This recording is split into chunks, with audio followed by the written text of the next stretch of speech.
आईचे छातीफोड काम करायचे. आई घरची सर्व काम करायची.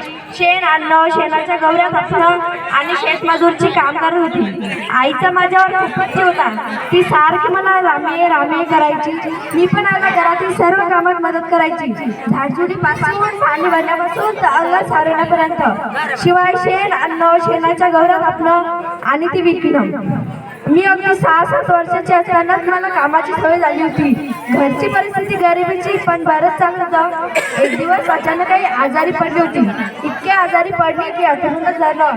एक दिवस आईने मला जवळ बोलावलं आणि म्हटलं, रामे, काल बदलल्या लेकरांची आई होती, आता आई व्हायची आहे असं म्हणून आईचे डोळे मिटले. मी खूप रडली. मला आईचे शब्द आठवले. मी डोळे पुसले आणि असेच काही दिवस झाले. आता वडील खूप थकले होते. त्यांना सुद्धा छातीचा आजार होता. एक दिवस त्यांची छाती दुख लागली. त्यांनी मला जवळ बोलावलं आणि म्हटलं, रामे, काल बदलल्या लेकरांची आई होती, आता बाप सुद्धा व्हायचा आहे आणि असं म्हणून त्यांचे डोळे मिटले. मी खूप रडली. मला आईचे शब्द आठवले. मी डोळे पुसले आणि असेच काही दिवस झाले. आता वडील खूप कचले होते. त्यांना सुद्धा छातीचा आजार होता. एक दिवस त्यांच्या छाती दुखायला त्यांनी मला जवळ बोलावलं म्हणजे, रामे, वडिलांच्या अंत्यक्रियेनंतर माझे मामा काका यांनी आम्हाला मुंबईला आणलं. मी अत्यंत भरलेल्या डोळ्यांनी, मनात साठवलेल्या आठवणी, मैत्रिणी, शेजारी पाजारी व वनंत गावच्या मातीला निरोप दिला. मी माझ्या मामा व काकासोबत मुंबईला राहू लागली. त्यांनी आम्हाला खूप जीव लावला. मी आता 9 वर्षाची झाली. माझं लग्न एका खूप शिकलेल्या मुलाशी झालं. त्यांचं नाव म्हणजे डॉक्टर भीमराव रामजी आंबेडकर असं होतं.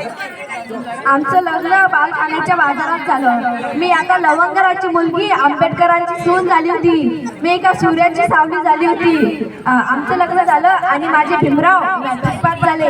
मला खूप आनंद झाला. कुटुंबाला आनंद झाला. मला भीमरावाची पत्नी असण्याचा अभिमान वाटू लागला. माझे साहेब लंडनला गेले. काही दिवसांनी लंडनहून भारतात परत आले. त्यांचं नाव लांब-लांबपर्यंत नाव पोचलं होतं.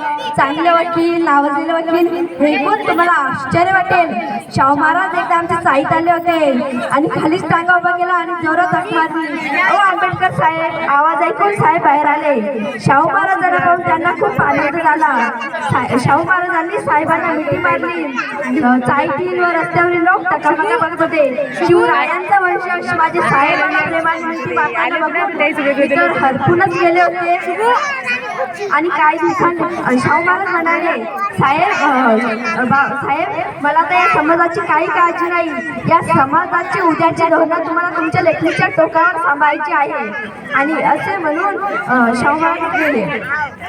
आणि काही दिवसांनी मी आजारी पडली. मला माझ्या साहेबांसोबत नाही बोलायचं होतं. त्यांच्यासोबत बोलायला माझा जीव तरसत होता.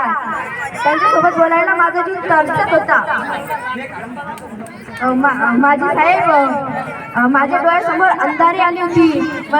माझी ताकद आता संपली होती. आणि असे म्हणून माझे साहेब मला म्हणाले, रामू, खूप साथ दिली का तुम्हाला. सगळ्या कार्यात ठामपणे माझ्या मागे एका आईसारखी उभी राहिली. माझी ताकद आता संपली होती.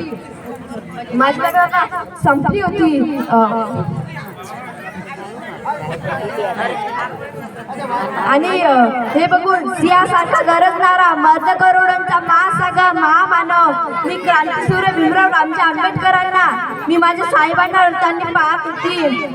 आणि माझी ताकद आता संपली होती.